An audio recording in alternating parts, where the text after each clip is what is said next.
Hi guys, I'm Yan. I'm very glad to introduce our recent work that published in CVPR2025.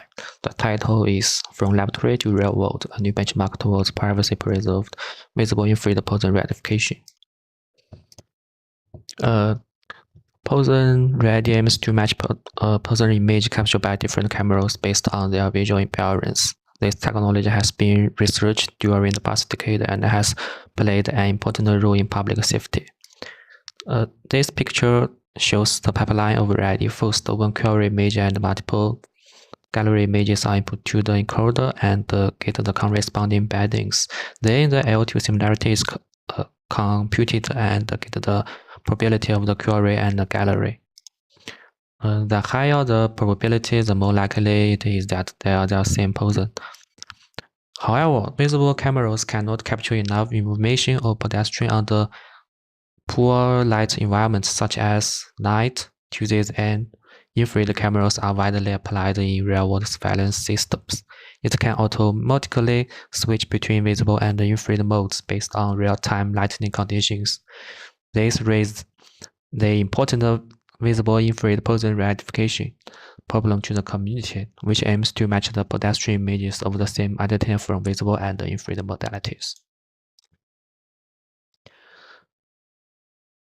Why is it hard to retrieve infrared images with visible images compared to the single modality Poisson ReID task, where ReID is more challenging due to the large discrepancy between visible and infrared modality?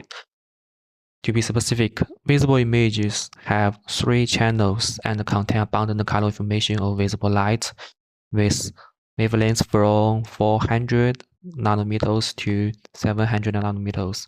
In contrast, infrared images only have one channel of invisible electronic radiation, and the wavelengths of which are from 700 nanometers to 1000 nanometers. This leads to the lack of color information in infrared images, making it challenging to distinguish Poisson identities between visible and infrared modalities. In addition, despite close modality gap, it also encounters intramodality gaps such as traditional Poisson rectification. And the motivation of this paper is that though existing VI-ReID methods achieve encouraging achievements, their deployment in real world remains limited.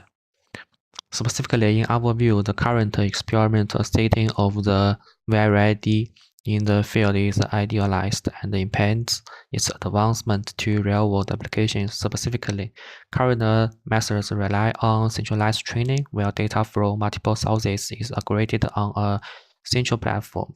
While beneficial for learning modality shared representations, they neglect practical constraints, especially in privacy and ownership concerns. In real-world scannings, data is stored in a distributed manner. Surveillance images are subject to strict privacy restrictions. This centralized training not only complicates data sharing, but also increases the risk of data leakage, bringing serious privacy concerns in real-world deployment. Moreover, in reality, deciding which data should be protected for privacy remains a challenging issue. For example, Poisson images captured by the surveillance cameras are typically independent and without direct data sharing across cameras. The entity, such as the data owner of a certain region, has a right to access all data, right? When different entities collaborate, should their data be isolated or kept shared? This is a serious question need to be considered. Moreover, existing VI-ReID methods are designed for a closed world setting where data and testing are conducted on the same entity. So we cannot validate the generalization of existing VI-ReID methods. Thus, we design 3 protocols: camera independence, entity independence, and entity sharing. For flexibility, privacy level control for CI, all camera data remains isolated, simulating the highest privacy level where no data sharing occurs across every single camera. Regarding a more relaxed privacy level in which all entity data is isolated, while data can be shared inside each data entity. We call this protocol EI, and when all data entities can be shared for centralized training, we name this protocol ES. And existing VI-ReID methods cannot be directly applied under these privacy-preserved protocols due to many technical obstacles. Specifically in CI, a single camera may consist of only visible, only infrared, or both modalities. This modality mismatch between different cameras makes the training extremely challenging, leading to a modality incomplete issue. In EI, since pedestrians vary across different entities, this no-sharing approach introduces the identity missing issue. In in both the CI and the EI protocols, differences in data distribution across cameras or entities inevitably bring the domain shift issue. So for modality incomplete, we convert the two-stream structure into a one-stream architecture and only sample images according to the identity rather than identity and the modality. And to tackle the modality shift and the identity missing issue, we propose the memory recertification bank. And this picture is the details of our proposed method. And this is the overall. This is the detail of local training, and this is the details of our proposed DPPT. This is a comparison experiment on the CI protocol. We reproduced four classical FL axioms and found that methods proposed after FED-AVG even performed worse than FED-AVG under the CI protocol. The reason is that these FL methods are general methods and ignore the Unicode challenges of VI-ReID, so we don't reproduce more FL methods, and we hope that other researchers can design some interesting axioms to improve the results under this protocol in these three datasets. And this is the evaluation of our DPPT under EI and ES protocols. From this table, while most methods slightly outperform our baseline, the differences are minimal and the overall rank 1 accuracy remains low. This suggests that the current VI-ReID methods still have limited capability in handling unseen environments. Second, the baseline results under the EI protocol are similar to those under the ES protocol, indicating that decentralized training does not significantly impact the model's ability to generalize to unseen environments. And this table is a ablation study under the CI protocol, and this is the hyperparameters experiment. And this table is we do a simple evaluation on virus attacks. For image attack, we directly add the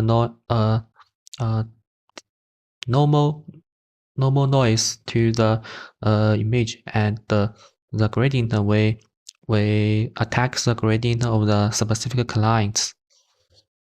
And this is the experiment of visualization of gradient diversion. Given the feature embedding, we try to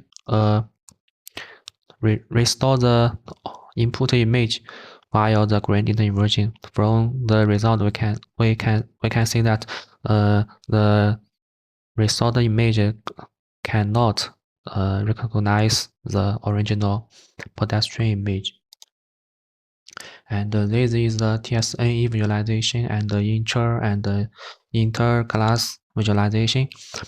And from the result, we can see that our proposed method can reduce some modality gap and identify the pedestrian. But we also show that the modality gap is not reduced well. You can see that purple color, you can see that there is still a large distance, and the green color as so. And the yellow and the pink, the distance are still cannot identify well. So there is still a long way to go in this setting. And this is the training details of our reproduced 4 FL methods.